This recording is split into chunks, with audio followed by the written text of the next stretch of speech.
my dad absolutely loved being here. And I'm just going to tell you that in the next few minutes you're going to understand that I'm the one that got his gift of gab. So I'm the one who likes to talk, okay? I am just so thankful that he found this group of people to belong to, this group of people who embraced him. When my dad moved in here about 2.5 years ago, it was a very difficult transition, as I'm sure it was for many of you. And he really wasn't sure what his place was going to be. But I don't think it took very long for him to figure out that he was supposed to be the art guy here. And I believe that he did turn into the art guy. If I can ask for a show of hands, how many of you have ever attended one of my dad's classes or one of his lectures? Thank you. Thank you so much. That was his passion. And I think you guys could see that. You guys could hear that. And I think more than anything, I hope you all learned something about art under his tutelage. That was his passion for the last decade of his life. But I would like to take just a minute and tell you about the previous 70 decades of my dad. You only got him for the last little bit. But my dad was born in Staten Island, New York. And I would like to see a show of hands, including my family behind me here, of everybody who was born in New York. Do I have any other New Yorkers? Got some New Yorkers. Excellent. Very good. Very good. A bunch behind me here too. And he was full-blooded Italian. And I know this room behind me is going to raise their hands too, but do I have any other Italians in the room? Yeah, back here. They're all Italian back here. And I do want to, for just a moment, I want to have just a little contest to see who you think looks the most like Sal. So I'm going to ask all of the Calta men, all of you, I need all of the Calta men. Yep, and I need all of you. Is there one missing? Where's Tony? There he is. Okay. All right, these are all of the Calta men. Now I need you to know some are nephews and one is the son. Can anybody pick the son? Which one? All right. They get cake if they get it right. Okay. Would the son please raise his hand? You have to tell the truth. I've got a secret. And just so you know, he's also his namesake. This is Salvatore Calta Jr. So, but do you see the family resemblance right here? Yes, isn't that amazing? But these gentlemen are a huge part of my dad's life as well. Thank you, boys. There's no prizes for you, but you might get cake if there's some left. I'm sorry. So my dad was born on Staten Island, New York, raised there, and then he became an electrical engineer and spent a huge portion of his life working for IBM as a senior engineer, which was also his passion. We were raised, my brother and I were raised in Poughkeepsie, New York, which was a little kinder, gentler place than Staten Island. And he spent his adult life. Wait, did I see a hand for Poughkeepsie? We have another Poughkeepsiean? All right, everybody who lives in Poughkeepsie, raise your hand. All right, we got a Poughkeepsie tendency here too. Yay! And I'm in between. I was born and raised, but I moved away, sadly. I live in Georgia now. But so he spent most of his adult life in Poughkeepsie, New York, working for IBM. But his heart was always art. He was an engineer by trade, but an artist at heart. And then when he retired, he moved to Phoenix. And that started the next season of his life. And for 22 years, he was an Arizonan. There's no doubt. He's truly a New Yorker at heart, but he adapted to Arizona beautifully, and he loved it here. Now, my cousins, several of them live in Phoenix, so they kind of got the party season of Sal. My brother and I got the working father season. They kind of got the retired Uncle Sal season, which was a little more party hardy than what my brother and I got. But my dad adapted beautifully to this setting, to this environment. And he, even in the last few years when his health began to fail, and even when he became to realize that he could no longer be independent, or as I like to call my father, fiercely independent, and I always asked if he would drop the fierce part because it made it hard on us, but independent. When he realized that that was slipping away, he knew he had to do what was best, and he came here. And he loved it here. And I would like to let my brother say a few things, whatever he would like to add. And I was wondering if anybody would like to tell us some stories, because we live so far away. I live in Georgia and haven't been able to spend as much time with my dad as I would like, and my brother in New York. So we'd love to hear from any of you that might like to share a Salism with us. So, brother, you want to take it over just a second? All right. I think I'll stick with my sister's theme on the question and answer. How many have ever seen Sal a little bit cranky? Everyone in this room has, and his favorite tattoo. So you all know my dad is just a wonderful person, smart. He and I had a common thread. We both worked at IBM for over 60 years span. Someone of the two of us worked at that company. In fact, I shed a tear or two today going through all of his stuff and found some of that common stuff. But to the part of the life that my sister alluded to, he had some other people in New York. I'd like my wife and my daughters to come up here. How many of you are grandparents? Great-grandparents. So this is my daughter Sarah, my daughter Courtney, and my wife Risa, who he viewed as another daughter. They all made the trip here to be with all of us here today. And so love you guys, and he loved you guys very, very much. So now I'm going to just say one funny story. I've been here multiple times visiting, helping Dad get on his scooter. I hope he didn't hurt anyone with the scooter in the 6 weeks or month that he had the thing. But if I had $1 for every time one of you stopped us in the hall and said, "Sal, is that your brother?" I would have retired a few years ago. And he always said, "Boy, I feel great." And I'm just 60, and I said, "I don't feel too good about that." But it made him feel wonderful. So with that, I'm going to turn it back to my sister, and then... Introduce our family and friends that are like family? Sure. Pat and Terry, come on up. And Sal, how many grandchildren? So he's got 5 grandchildren. 2 on, sorry, I'm just taking a question from the audience here. Pat, stay right here. Two from these 2 that you see here. My sister has 3 lovely children, and no one asked, but he has 4 great-grandchildren, and you wouldn't have guessed this, but they all come from this one. And one other cute thing I will just say, and then we'll finish the introductions in just a second, is one of the most special things, he met his great-grandchildren only once. He flew back to New York just in October, and her 2-year-old son, who he only met once, loved him, just instantly was attracted to him, and kept trying to FaceTime him. It was just the cutest thing. That was the attraction that he had for somebody. So anyway, I'll go around the horn here. Pat, if you... Pat, no, you gotta come back now. Pat and Terry, You have no resemblance. dear friends. Terry, Pat's filming, so he, Tony flew all the way from Thailand, cousin Tony, nephew Tony. Kathy and Frank, See you all around. and Richard and Robert, the 2 guys he probably spent the most time with, who live out here. And my son-in-law's father, Ernie Schoenberger, who's actually a dear friend. Everybody should be so lucky to have such a great marriage of the family. So I think is that everyone from our group here? And his physical therapist, Ashley. Oh, is that Ashley? This is Ashley. Lovely person, I want to meet her. I'm going to turn the microphone back to you, and then say hi to her. All right, thank you all. I'm going to do something a little weird here. I'm just going to untangle the mic, sorry.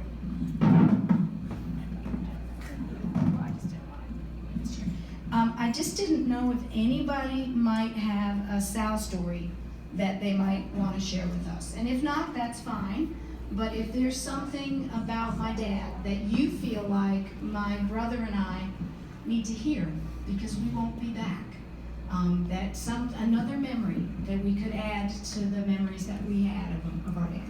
So, do you have one? Thank you, my dear.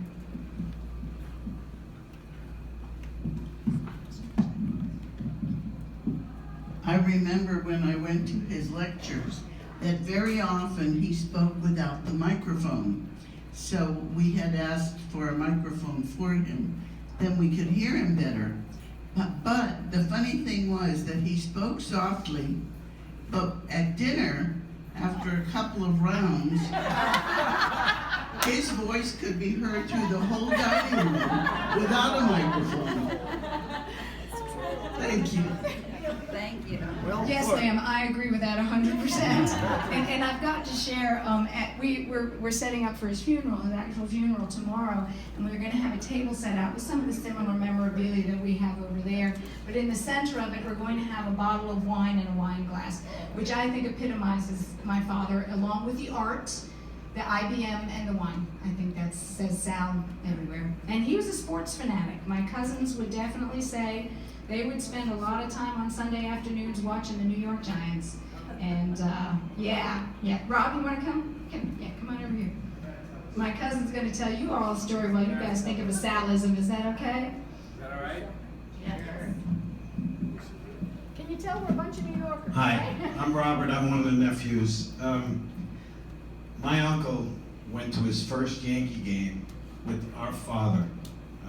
The four of us here, our dad, who's passed, well, it'll be 33 years ago this weekend, but so he was a Yankee fan from when he was a little guy his whole life, except his daughter just said how much he loved Arizona. Well, this said it.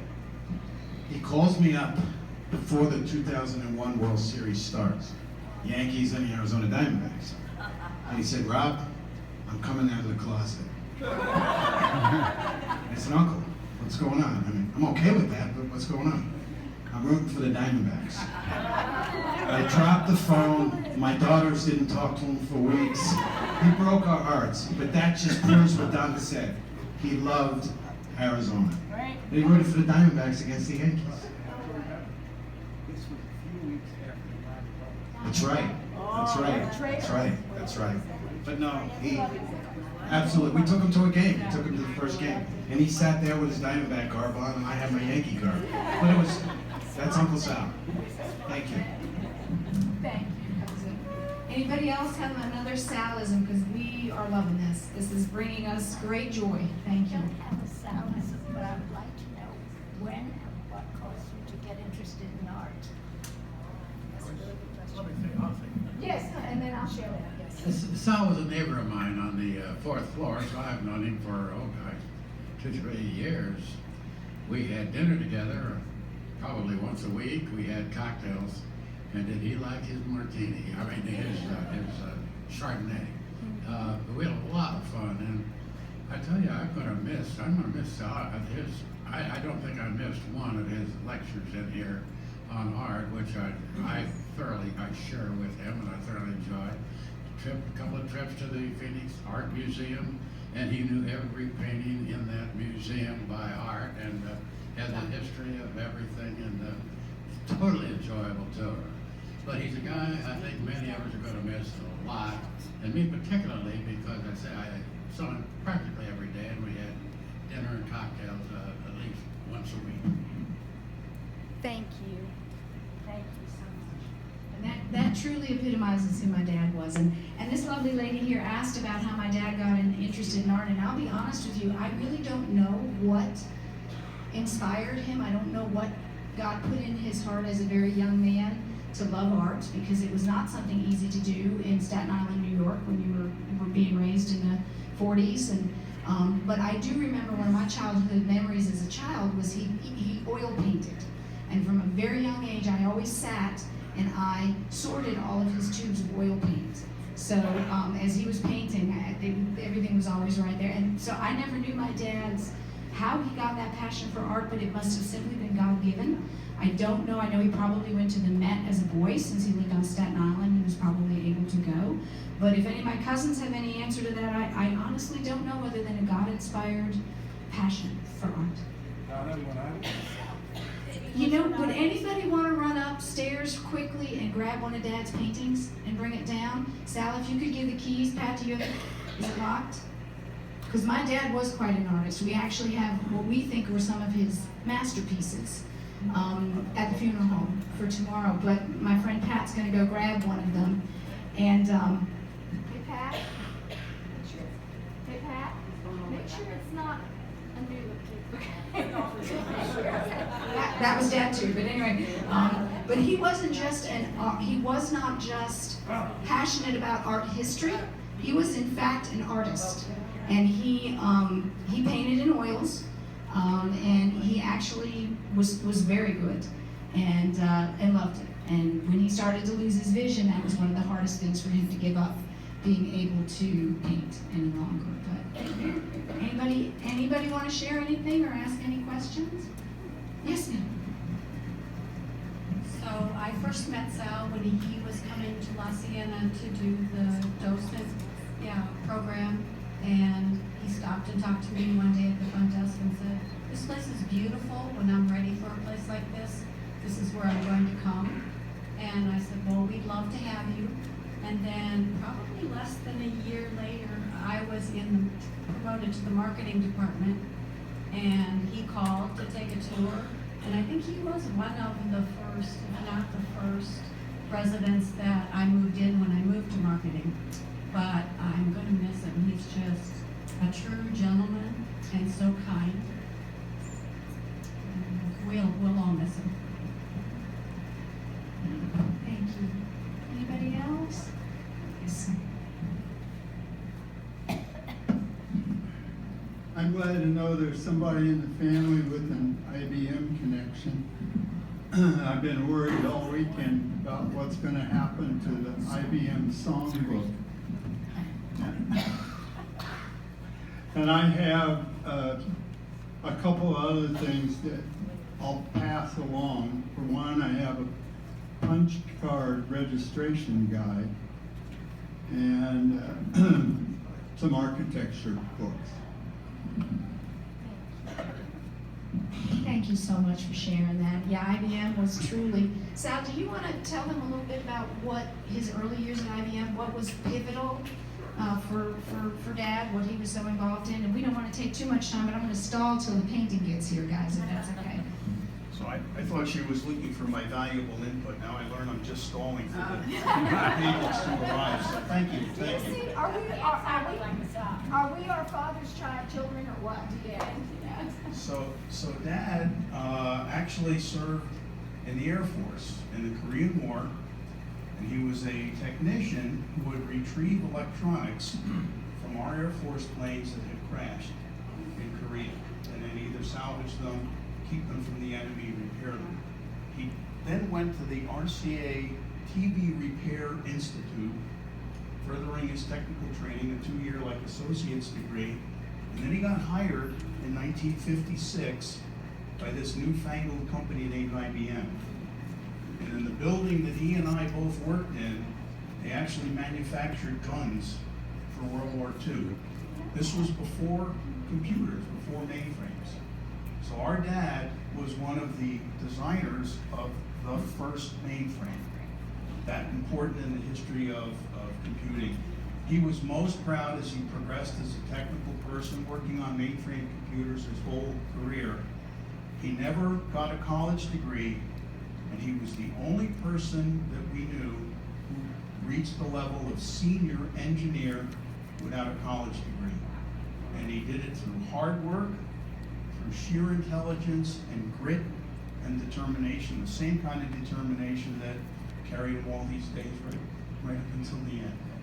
So that was our dad and his IBM career. Does anybody else have anything to share? Because the painting's not here yet. So. Yes, sir. Thank you.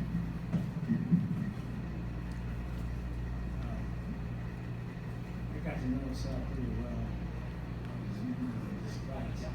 Hold the microphone up. He was a neighbor. He was a neighbor of mine.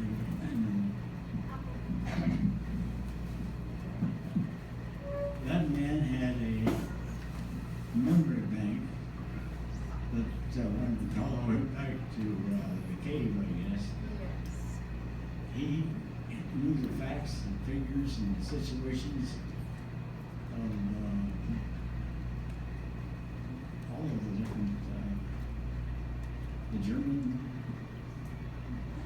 market, and going back to Michelangelo. And who their manufacturers were, who their it's made it a lot more interesting because you realize that the art work isn't only art, it's an awful lot of business and money.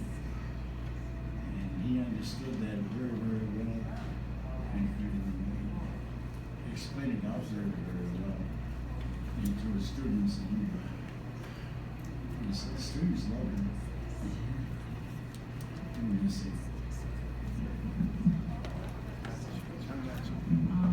Oh, they've arrived. Excellent.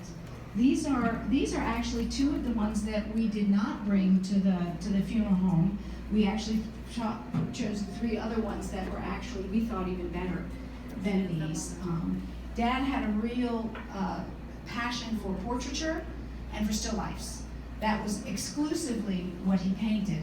There was never anything that was green and growing unless it was in a vase that my father painted. There were absolutely no landscapes of any kind. But this is a little sampling of his work, and he loved it. He absolutely loved it. Yeah. Oh, and he was. Just so you all know, my dad had an extensive collection of art books, and we've donated them to the La Siena Library. So they're actually at the moment in Colleen's office. So you will find them all. If it's anything art related, you can think of Sal when you pull it off the shelf, because I know that this is where he would have wanted those books. So the paintings are going to be given to family members, and every one of them will have a home. And he had quite a few. We're going to have to divide them up. So thank you. Any other comments or questions, and then we'll close out our time. Anybody else? Anybody other family members? Tony, come on. Thank you guys for doing that. He seemed to have traveled a lot. He did. I'm one of the nephews, and about 12 years ago, this was an ongoing thing after my uncle moved to Arizona. He would come into New York, and we would always get together and spend a full day at the Metropolitan Museum of Art in New York. Probably one of the best top 3 art museums anywhere in the world. For me, it was a personal, full-day guided tour. But I didn't look at it as a guided tour. It was precious time with my uncle who enlightened me to things I really didn't know very much about. Where today I could look at a piece of art and I can talk about it. But of course, anyone who knows my uncle, it wasn't always just about a scholarly love affair that he had with something. It was always a day at the Met, a wonderful meal after that, and a couple of glasses of wine. It was special. About 12 years ago, he comes into New York, and we make arrangements to spend the day at the Met. Now, there were a few things my uncle did not deal with. New York subways, the cold, and snow. This was not part of his regimen. Well, I said, Uncle, don't worry, we will do what we usually do. I will pick you up. We will drive up to 81st Street to the Met. We'll park the car. You do not have to deal with anything. It's November. We get in the car. About 20 minutes later, I pick him up in Staten Island, so it's probably a good 45-minute ride. And it started out raining, but before we ever get into Manhattan, it's now snowing. And my uncle is sitting next to me, and I'm driving, and he is beside himself. What the hell is this? Uncle, it's snow. This is New York. This is not the end of the world. You're in the car. You don't have to deal with it. I said, besides, it's November. It won't last. It'll, you know. by the time we get to the Met, I mean, it's really coming down now. No problem. He does not have to deal with it. We park at the Met. We go in. He's happy. Hours and hours later, after we've had a nice little something to eat and a few glasses of wine, he said, well, let's walk out of the front door. I love the architecture of this building. What we hadn't realized, it was still snowing. We walk out of the building, and my uncle said, I won't repeat verbatim, but he said, blah, blah, blah, blah, it's still snowing. He had a salty response, well, yes. He said, blah, blah, blah, blah, it's still snowing. I said, Uncle, it's New York. His reply, I will never forget this. Yeah, but you promised it would stop. I said, Uncle, I love you. I can't help you in that regard, there's nowhere. But he was a treasure in many, many ways. And he warmed anyone who came in contact with him on a regular basis. He was wonderful to get to know. And he truly was a people person. Beautifully summarized, Cousin Tony. Thank you. Thank you very much. Does anybody else have anything more to share? I don't want to hold you all too long. But I think if we want to think of a few words that would describe Sal, I know for me, as a child, what I saw in my dad was strength.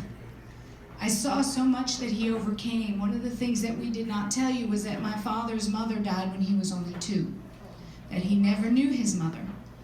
And one of the portraits, one of the paintings that's at the funeral home is a portrait that he painted of his mother. And that was the last painting he did. And he made sure, and it was beautiful. But he never grew up with his mother. And when he was a much older man, I would say probably in his early 80s, that he shared with me, I wonder what my life would have been like if my mother had not died. Because it was not easy. It was very difficult in many ways. So if I think of who my father was, I think first strength. He was a strong, tenacious man. And then I think intelligent. He was a bright, bright man. Never had the advantage of a higher education, but it didn't matter. That didn't stop him. Nothing stopped Dad, actually. Very little stopped my father. And I think of passionate. My father was the classic Italian passionate man. If he loved it, he was going to be passionate about it. And I think all of those things carried him way beyond a life expectancy. He had his first heart attack at 42. He had a bypass at 49. He had another bypass at 60. And he had stents all through his 70s. And he just died on Tuesday, just a couple months shy of his 85th birthday. He beat every odd, and he made the most of every day. And I just want to thank each and every one of you for making the last 2.5 years so special for him. He found his place, he found his niche, he got to continue enjoying his passion, and he found the people that really mattered to him at this season of his life.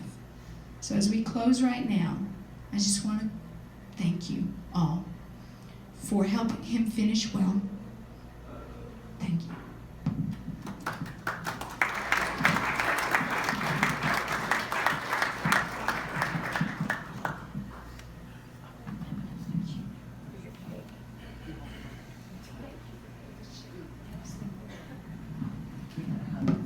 Well, everyone, thank you for coming. Donna and her are going to be here, so if you want to visit a little bit more, but that concludes today, but you're more than welcome to stay. So again, thank you everybody for coming.